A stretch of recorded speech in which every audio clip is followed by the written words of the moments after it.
Je suis Max Rodrigue Wabela, agent technique ou technico-commercial TBN Industrie Coco. Nous sommes en expertise dans un village, dans le département plutôt de l'Alekoumou plutôt, précisément à Sibiti, en visite d'un groupement agro-pastoral Ituri. Nous sommes là, ça fait pratiquement, ça c'est le deuxième ou sinon le troisième jour. Et nous avons opté à faire la préparation des animaux parce que nous sommes dans le domaine de la porciculture, c'est-à-dire l'élevage porcin. Nous avons la volaille que nous faisons la reproduction, c'est-à-dire nous avons les sujets locaux ou soit la poule locale. Et puis il y a quand même quelques souches qui sont sélectionnées, telles que la Isa Brown, la Isa qui est là. Mais notre objectif, c'est de faire la reproduction par la méthode de croisement. C'est-à-dire nous avons des coqs sélectionnés. Et avant, on avait l'autre là, la race qu'on appelle les Brahma et puis Goliath. Mais nous allons aussi faire venir d'autres races comme le Sussex, juste pour faire le croisement et puis améliorer la race locale. Il y a aussi la pisciculture, c'est-à-dire l'élevage des poissons, que vous connaissez. Et il y a une partie de l'agriculture. Donc, dans l'agriculture, nous avons préféré diversifier. Nous avons pratiquement toutes les cultures, c'est-à-dire les arbres fruitiers que nous sommes en train d'entreprendre. Nous avons des étendues assez importantes dont nous avons commencé à mettre les citronniers.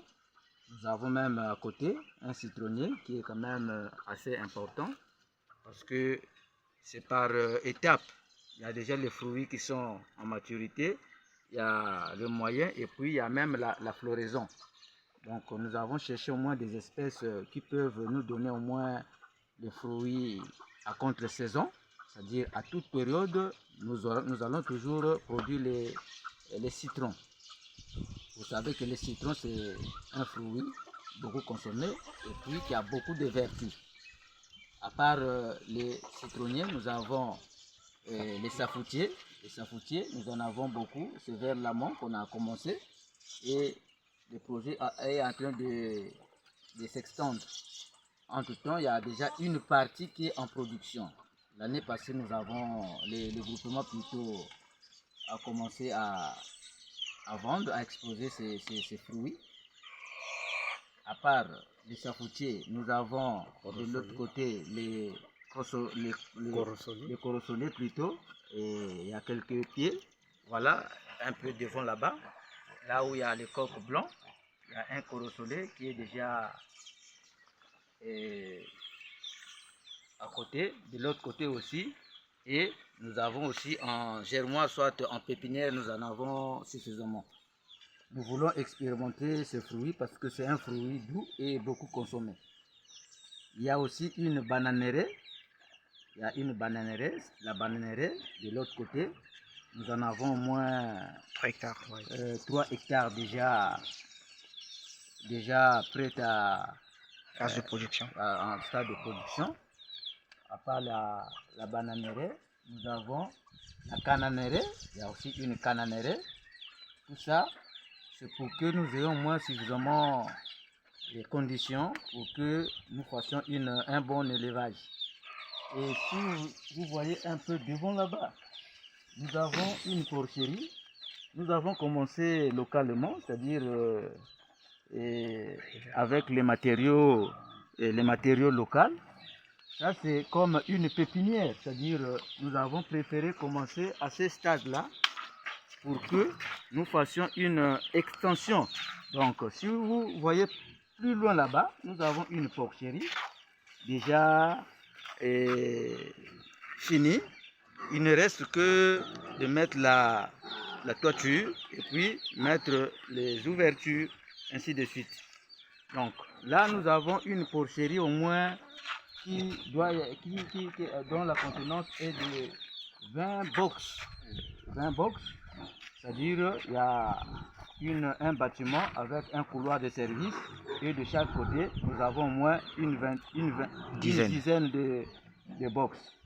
Donc vous comprendrez que la vision est très grande et que nous voulons quand même contribuer au développement de la nation et adhérer peut-être à la pensée du gouvernement, précisément du président de la République, qui a excité quand même à la jeunesse pour pouvoir au moins chercher à faire quelque chose dans ce domaine.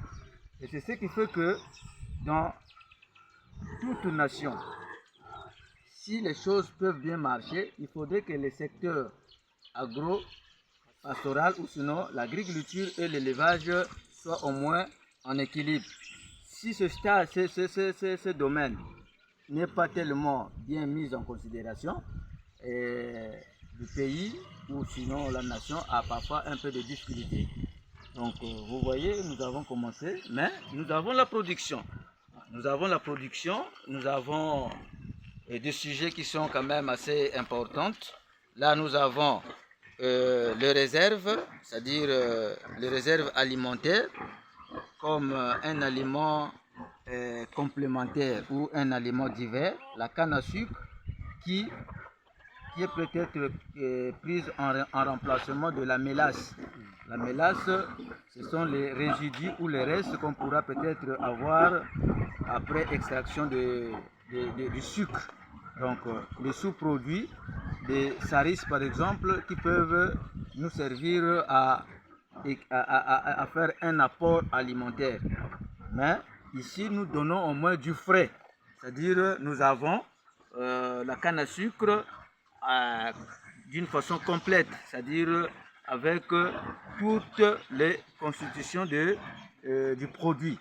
Donc, vous comprendrez que même les bêtes sont vraiment en très bon état parce que l'alimentation est plus ou moins équilibrée. Donc, il y a quelques filets, il y a les gestantes, il y a les porcelets, ainsi de suite. Alors, pour l'heure, nous avons opté à faire la préparation ou préparer le sujet qui doivent être envoyés à la boucherie ou soit pour l'abattage. Mais il faudrait que ces animaux nous fournissent la viande de bonne qualité. Donc, c'est pourquoi nous avons pensé faire la castration sanglante dans un seul objectif de pouvoir améliorer la qualité et la quantité de la viande. Donc voilà notre mission aujourd'hui. Là nous avons la table opératoire. Nous sommes en train de préparer les matériels dont vous avez le fil de suture, nous avons l'ouate, nous avons un désinfectant, et nous avons un produit hémostatique, c'est-à-dire le nitrate d'argent, ou soit en remplacement, on a utilisé la permanganate de potassium, et nous avons un produit répulsif qui va nous permettre de pouvoir exciter la cicatrisation, mais aussi refouler les mouches, parce que ce sont les mouches qui viennent pour détruire ou soit provoquer un peu des incidents, et puis la cicatrisation pourra peut-être compliquée.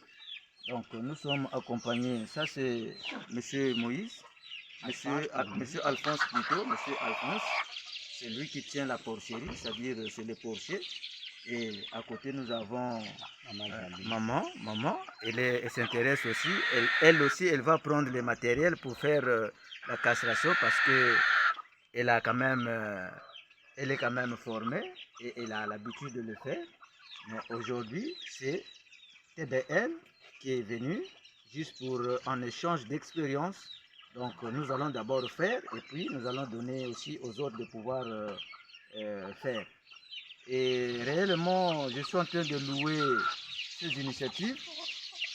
Si vraiment tout Congolais pouvait comprendre et puis entreprendre une telle activité, parce que au moins la coopérative est en train de contribuer au développement. Parce qu'il y a au moins une main-d'œuvre qui est, n'est-ce pas, employée ici. Je pense au moins près d'une dizaine des personnes qui travaillent au site. Le site est très grand. Vous voyez la circonférence. Le long juste vers les forêts là-bas. Le projet va s'extendre. Donc, je pense que ils sont vraiment adhérents à la pensée du président de la République. Donc, nous attirons l'attention, surtout à la jeunesse, pour dire que ce n'est pas seulement le bureau, ce n'est pas seulement la fonction publique, mais ceci nous permettra quand même d'être autonomes, parce que nous aurons au moins la possibilité de trouver le moyen, c'est-à-dire l'argent, mais aussi il y a une indépendance alimentaire, parce que pratiquement depuis que je suis là, je mange que bio, donc tout est récolté dans le site, il y a l'aubergine, il y a les amarantes, tout. La banane, il y en a. Donc, vraiment, nous sommes dans une sécurité alimentaire. Donc, on ne peut pas vraiment le regretter. Nous louons vraiment les initiatives. Le promoteur, c'est notre jeune Congolais. Et il est aussi ingénieur. Et voilà, il a quand même opté pour présenter un modèle. Donc, tous, ça nous interpelle. Même nous qui sommes peut-être au service des autres, ça pourra peut-être un jour nous faire révolter, de façon que nous devons quand même adhérer à la production. Donc nous passons à la phase pratique pour voir le matériel adéquat. Bon, ça c'est le coton qui est hydrophilé. Normalement, c'est les compresses qui sont plus pratiques, mais ce coton, comme il est préparé, ça ne laisse pas de fibres. Parce qu'on craint le coton plutôt ordinaire, parce que ça pourrait peut-être laisser des fibres qui peuvent être considérées plutôt comme un corps étranger sur la plaie, alors que la plaie doit être au moins toute saine. Donc nous devons veiller sur l'asepsie et l'antisepsie, de façon qu'il n'y ait pas de conséquences après la castration. Donc voilà, on va chercher à prêter le sujet pendant que nous sommes en train de préparer le matériel.